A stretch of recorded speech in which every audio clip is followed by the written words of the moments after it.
या व्हिडिओमध्ये आपण पित्तजगुल्माची चिकित्सा बघणार आहोत। श्लोक नंबर 33 मध्ये स्निग्ध उष्णेनोदिते गुल्मे पैत्तिके स्त्रंसनं हितम रुक्ष उष्णेन तू संभूते सर्पिही प्रशमनं परम। म्हणजे जर पित्तजगुल्म स्निग्ध आणि उष्ण कारणांनी झाला असेल, म्हणजे स्निग्ध आणि उष्ण आहार विहार घेतल्यामुळे जर पित्तजगुल्म झाले असेल गुल्मपैत्तिके, तर त्यामध्ये स्त्रंसनं हितम, त्यामध्ये स्त्रंसन हितकर असतं। स्निग्ध उष्ण कारणांनी झाले पित्तजगुल्म तर स्त्रंसन करायचं आहे। आणि रुक्ष आणि उष्ण कारणांनी जर पित्तजगुल्म झाला असेल तर आपल्याला सर्पीपान करायचं आहे, घृतपान। मग हे परम म्हणले, परम म्हणजे उत्तम आहे।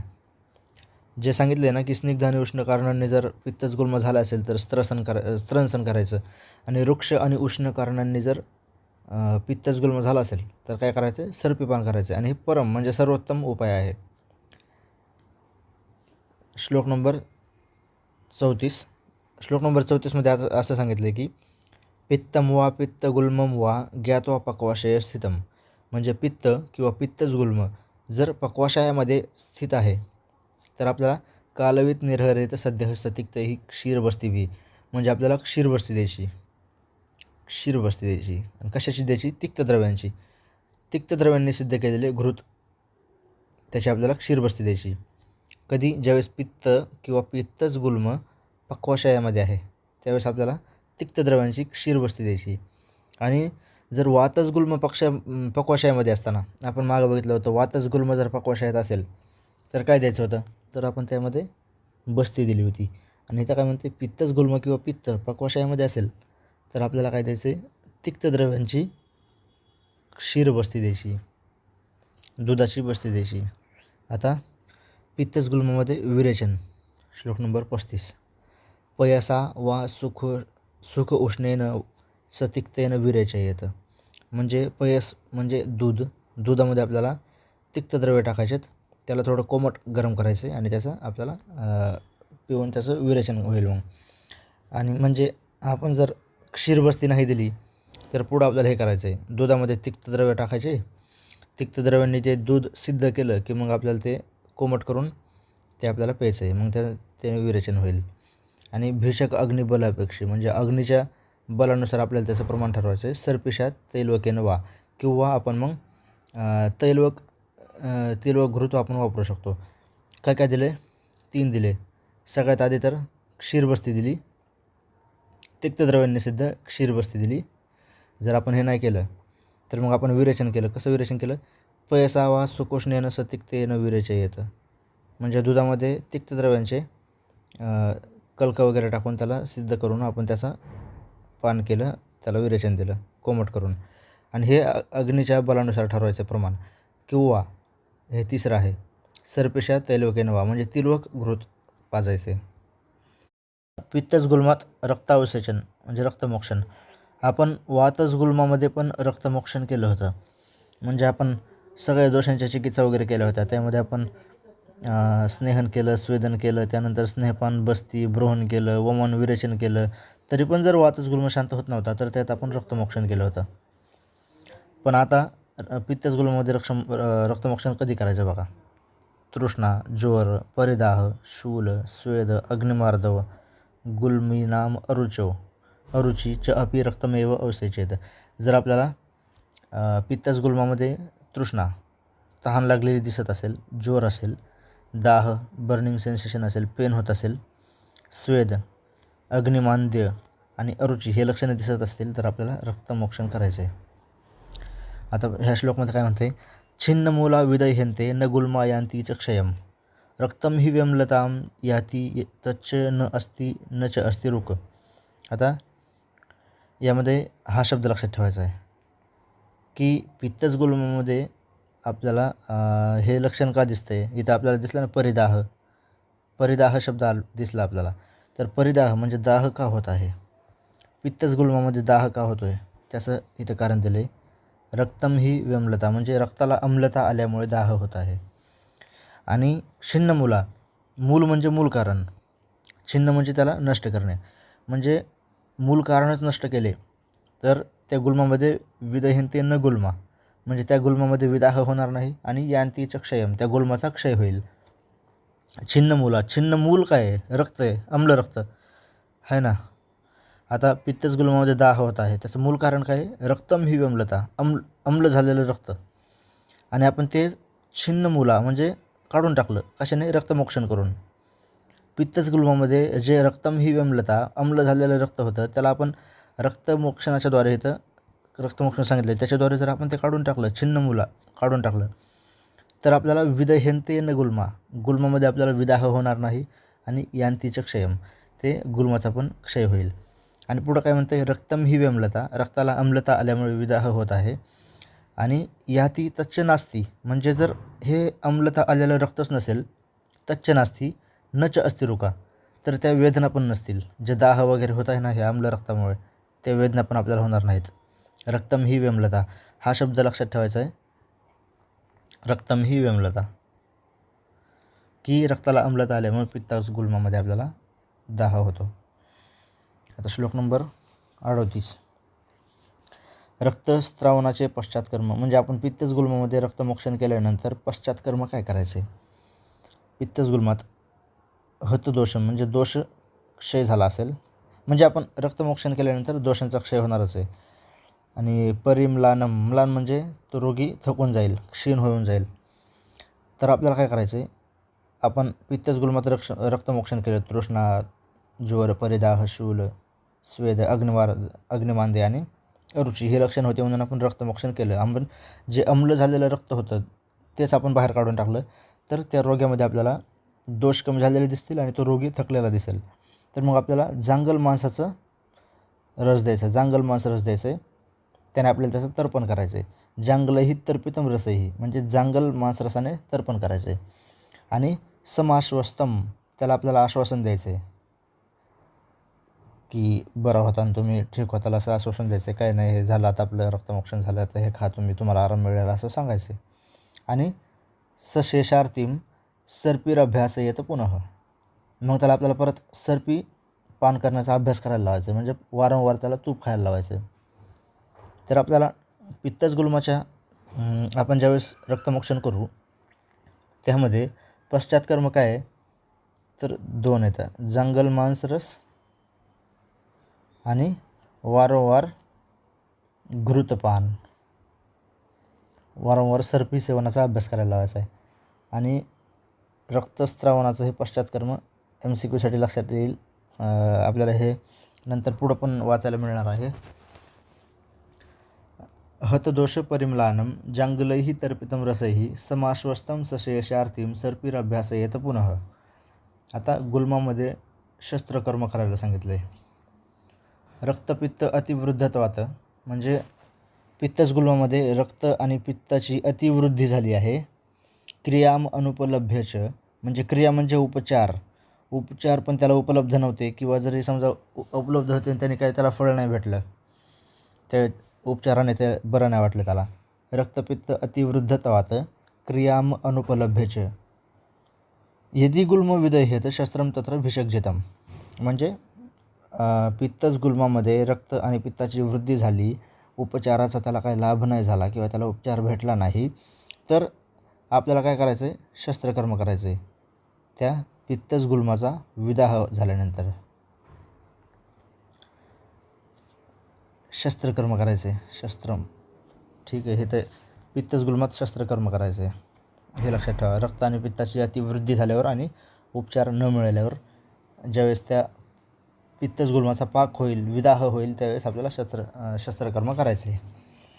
आता अपक्व गुल्माची लक्षणे, गुल्माची इथं अवस्था दिल्या तर जशा सुश्रुत संहितेमध्ये व्रणाच्या अवस्था होत्या ना, अपक्व, पच्यमान आणि पक्व अवस्था, तशाच इथं पण गुल्माच्या 3 अवस्था आल्यात, अपक्व गुल्म, पच्यमान गुल्म आणि पक्व गुल्म. तर अपक्व गुल्माची लक्षणं काय आहेत? गुरु कठीण संस्थानो, गुरु असतो, कठीण संस्थान म्हणजे आकार, त्याचा आकार कठीण असतो, संस्थान म्हणजे आकार. जसं आपण वातज गुल्मामध्ये ज्या लक्षणं होती वातज गुल्माची, त्यात आपण स्थान, संस्थान, रुजा, विकल्प असा शब्द बघितला होता. म्हणजेच वातज गुल्माचं स्थान, संस्थान म्हणजे आकार, रुजा म्हणजे वेदना, विकल्प म्हणजे वेगवेगळे असतात, त्यांच्यामध्ये खूप सारे ऑप्शन असतात. कधी नाभीमध्ये, कधी बस्तीमध्ये, कधी हृदयप्रदेशी किंवा पार्श्वमध्ये असे स्थान बदलत राहतात. आकार कधी मोठा, कधी छोटा, रुजा कधी कमी, कधी जास्त, अशा वातज गुल्माच्या लक्षणामध्ये स्थान, संस्थान असा शब्द आला होता. तर आपल्याला इथं कठीण संस्थान जे अपक्वगुल्म आहे ते गुरु आहे. कठीण संस्थान कठीण आकाराचं आहे. गूढ मांस अंतरआश्रय हा म्हणजे मांसाच्या एकदम मध्ये जाऊन बसलेला आहे, मांसात खोल घुसलेला तो अपक्वगुल्म. त्यानंतर अविवर्ण हे लक्षण. आता आपल्याला जास्त तर कुठं पण वैवर्ण्य विवर्णता हे दिसतं ना, पण इथं अविवर्ण आलं आहे. मग इथं अविवर्ण हा शब्द आहे की स्किनचा कलर नॉर्मलच राहील, स्किन डिस्कलरेशन होणार नाही, अविवर्णता. स्थिर असेल तो गुल्म, ही अपक्व गुल्म उच्यते. ही अपक्व गुल्माची लक्षणे आहेत. आता पश्चिमान गुल्माची लक्षणे. दाह, शूल, अर्ती म्हणजे अस्वस्थता, संक्षोभ, स्वप्ननाश म्हणजे निद्रानाश, आणि ज्वर. दाह बर्निंग सेन्सेशन, शूल म्हणजे पेन, अर्ती म्हणजे अस्वस्थता, क्षोभ होतो, स्वप्ननाश झोप येत नाही आणि ताप येते. विदयहेमान असतो तो, आणि त्यामध्ये आपल्याला मग उपनाह स्वेद करायला सांगितलं आहे. तम उपनाह येतं. दाह, शूल, अर्ती, संक्षोभ, स्वप्ननाश, अतिज्वरैः विदह्यमानं जानीयाद गुल्मं तम उपनाहयेत. MCQसाठी की कोणत्या गुल्मामध्ये आपल्याला उपनाह स्वेद द्यायचा आहे. तर त्यामध्ये पित्तज गुल्म असेल तर पित्तज गुल्माला टिक करायचं, किंवा मग ह्या गुल्माच्या ज्या अवस्था आहेत ह्या अवस्था जर दिल्या असतील तर मग ह्या अवस्थापैकी कोणती अवस्था आहे, पच्यमान अवस्थेला आपल्याला टिक करायचं आहे की पच्यमान अवस्थेमध्ये उपनाह स्वेद द्यायचा आहे. आता पक्व गुल्माची लक्षणे. विदाह लक्षणे. गुल्मामध्ये विदाह आहे. गुल्मे बहिस्तुंगे समुन्नते म्हणजे की त्या ठिकाणी त्वचा सुजलेली असेल आणि उन्नत असेल. उन्नत म्हणजे अशी इलिव्हेटेड, वर उचललेली, इलिव्हेटेड असेल. बाहेरची त्वचा उन्नत इलिव्हेटेड असेल. आपल्याला गुल्म ज्यावेळेस आपण हाताने टच करू ना त्यावेळेस आपल्याला तिथं असं थोडं वर आलेलं इलिव्हेटेड तो पोर्शन दिसेल.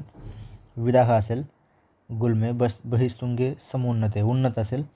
शावे सरक्तपर्यंते म्हणजे त्या गुल्म, समजा हा गुल्म आहे,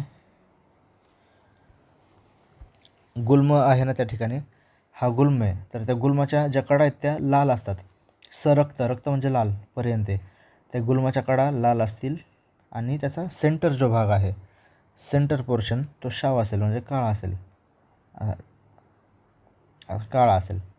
हा पक्व गुल्माची लक्षणे आहेत. त्यामध्ये आपल्याला ते दिसेल की शाव आणि रक्त, त्याच्या कडा लाल आहेत आणि त्याच्या सेंटरला ब्लॅक शाववर्ण आहे. ठीक आहे. आणि तो बाहेरून त्वचा सुजलेली आहे त्यामुळे ती उन्नत दिसत आहे आपल्याला. विदाह आहे त्यामध्ये. आणि संस्पर्शे बस्ती सन्निभे. संस्पर्श म्हणजे स्पर्श केल्यावर बस्ती सन्निभे म्हणजे स्पर्श केलं की आपल्याला बस्ती, पाण्याने भरलेली बस्ती असं आपल्याला तिथं फील होईल. बस्तीमध्ये पाणी भरलं आहे अशाप्रमाणे आपल्याला स्पर्श केल्यावर फील होईल तिथं. संस्पर्श बस्ती सन्निभे, स्पर्श केल्यावर पाण्याने भरलेल्या बस्तीप्रमाणे वाटते, त्याला संस्पर्श बस्ती सन्निभे असं म्हटलं आहे. आणि शावस रक्तपर्यंत म्हणजे सेंटरला शाववर्ण आणि साईडनी लाल रंगाचं त्याच्या कडा असतील. त्यानंतर निपीडित उन्नते. निपीडित उन्नते म्हणजे पीडन केल्यावर, असं दाबल्यावर तिथं खड्डा पडतो आणि हात काढला की लगेच परत ते वर येतं, उन्नत परत वर उचलतो तो भाग, त्याला निपीडित उन्नते म्हणले. म्हणजे आपण पीडन केलं, बोटाने जर असं आपण दाब दिला, बोटाने दाबलं की ते खड्डा पडतो आणि बोट काढलं की लगेच परत जसं तसं वर येतं. निपीडित उन्नते. स्तब्धे सुप्ते तत्पार्श्वपीडनात. सुप्त म्हणजे काय, निद्रा अवस्था. म्हणजे पार्श्वपीडनात ज्यावेळेस तो रुग्ण, समजा दोन्ही पार्श्व आहेत त्याला, राईट आणि लेफ्ट, तर ज्या पार्श्वावर तो झोपेल त्याला समजा राईट पार्श्वामध्ये गुल्म आहे, तो राईट पार्श्वच्या साईडने झोपला तर त्याला तिथं स्तब्धता जाणवेल झोपल्यावर. सुप्ते म्हणजे झोपणे, पार्श्व म्हणजे ज्या पार्श्वच्या साईडला झोपला आहे तिथं पीड येणं, आपल्याला तिथं त्याला स्तब्ध आणि वेदना होतील. आणि तत्रैव पिंडिते, पिंडिते म्हणजे गुल्माकार. शूल म्हणजे तिथं वेदना असतील, पेन असेल. संपक्वम गुल्म आदेशात त्याला पक्व गुल्म असे म्हणतात. काय विदाह लक्षणे असतील. विदाह लक्षणे गुल्मे बहिस्तुंगे समुन्नते, बाहेरची त्वचा सुजलेली असेल त्यामुळे ती वर आलेली वाटते, इलिव्हेटेड. शावे सरक्तपर्यंते संस्पर्शे बस्ती सन्निभे म्हणजे सेंटरचा भाग ब्लॅक आणि बाहेरून रेडनेस, त्याची एजेस रेड असतील आणि टच केल्यावर बस्तीमध्ये पाणी भरल्याप्रमाणे त्याला वाटेल. आणि निपीडित उन्नते, दाब दिल्यावर ते परत वर येतं. स्तब्धे सुप्ते तत्पार्श्वपीडनात म्हणजे निद्रा अवस्थेमध्ये, झोपलेल्या अवस्थेमध्ये ज्यावेळेस रुग्ण झोपेल त्यावेळेस त्याला तिथं गुल्माच्या ठिकाणी स्तब्धता येईल. आणि तत्रैव पिंडिते, पिंड आकार किंवा गुल्म आकार असे गोळ्याप्रमाणे आकाराचा असतो. शूले सपक्वम, त्यामध्ये वेदना असतील आणि तो गुल्म पक्व आहे, गुल्म दिशेत. श्लोक नंबर 44मध्ये सांगितलं आहे की गुल्माची चिकित्सा, कोणत्या? पक्व गुल्माची. तत्र धान्वंतरीयानां अधिकारः क्रियाविधौ वैद्यानां कृतयोग्यानां वेधन शोधन रोपण. 3 क्रिया दिल्यात, वेधन, शोधन आणि रोपण. तर यामध्ये काय म्हणलं आहे की पक्व गुल्माची चिकित्सा धन्वंतरी संप्रदायाच्या लोकांनीच करायची, म्हणजेच जे सर्जरीमध्ये निपुण आहेत, कुशल आहेत. शल्यतंत्रामध्ये धन्वंतरी संप्रदायामध्ये आहे ना शल्यतंत्र, त्यामुळे त्या वैद्यांनीच करायचे. आणि वैद्यानां कृतयोग्यानां वेधन म्हणजे कापायचं, शोधन म्हणजे त्यातला पू, रक्त वगैरे ते सगळं काढून ते शोधन करायचं त्याचं, आणि त्यानंतर रोपण करायचं. ह्या 3 क्रिया दिल्यात, वेधन, शोधन आणि रोपण. आणि त्या धन्वंतरी संप्रदायाच्या लोकांनी करायचं असं म्हणले. धन्वंतरी यानाम अधिकारः क्रियाविधौ वैद्यानां कृतयोग्यानां वेधन, शोधन आणि रोपण करायचे. कोणी करायचे? धन्वंतरी संप्रदायाच्या लोकांनी करायचे. श्लोक नंबर 45. अभ्यंतर पच्यमान गुल्माची लक्षणे.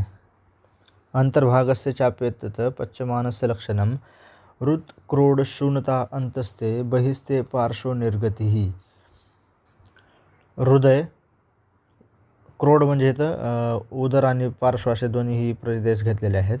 शून्यता म्हणजे स्वेलिंग, सूज येते.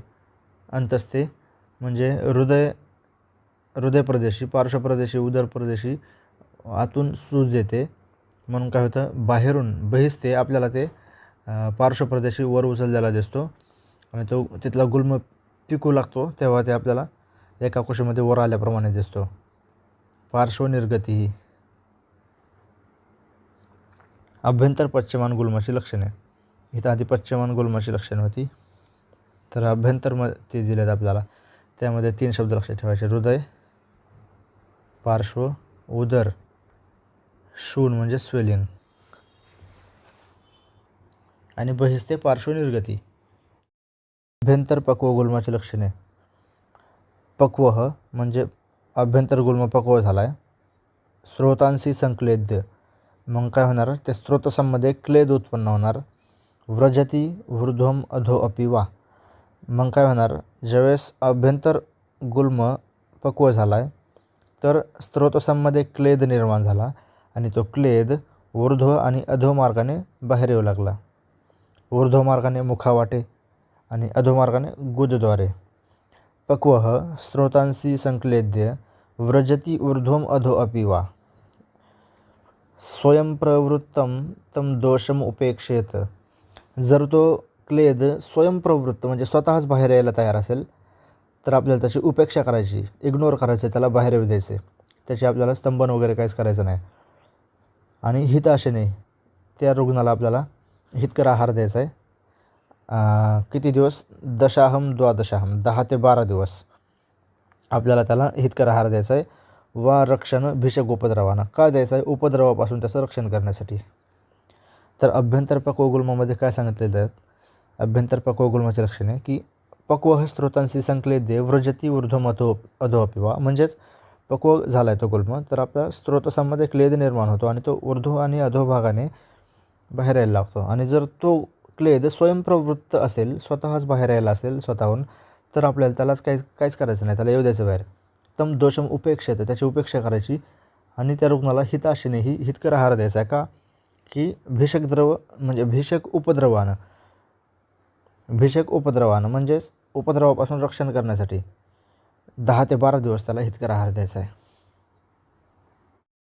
आता या श्लोकमध्ये हा शब्द खूप इम्पॉर्टंट आहे MCQसाठी, की आंतरविद्रदीसारखे शोधन रोपण उपचार कशात करायचे, तर ते पित्तज गुल्मामध्ये करायचे आणि ते पण अंतपक्व गुल्मामध्ये करायचेत. तर काय म्हणते, अतः ऊर्ध्वम हितम पानम सर्पिशः सविशोधनम. म्हणजे काय म्हणतं आहे की आधी आपण ते जे उपेक्षा केली आपण, ज्यावेळेस तो क्लेद की पू बाहेर येऊ लागला होता, 10-12 दिवस आपण त्याला काहीच नाही केलं, आपण त्याला फक्त ते पू बाहेर येऊ दिला, फक्त हितकर आहार दिला होता. मग आता तो सगळा बाहेर निघाल्यानंतर काय करायचं आपल्याला, सर्पिशः म्हणजेच पानम सर्पिशः, आपल्याला त्याला सर्पी पान द्यायचं आहे, घृत पान द्यायचं आहे त्याचं विशोधन करण्यासाठी. शुद्धस्य तिक्तम सक्षौद्रम प्रयोगे सर्पीही इष्यते. आपल्याला काय करायचं आहे, तिक्त द्रव्यनिषिद्ध घृत मधाबरोबर द्यायचं आहे आणि त्याचं शोधन करायचं आहे. आधी ऊर्ध्वम हितम म्हणजे आधी वर सांगितलं आहे त्याप्रमाणे, की वर सांगितलं आहे काय की 10 ते 12 दिवस त्याला तो फक्त हितकर आहार द्यायचा आहे, पू निघून जाऊ द्यायचा आहे. ज्यावेळेस सगळा पू निघून जाईल, क्लेद निघून जाईल, मग त्यावेळेस आपल्याला घृतपान द्यायचं आहे.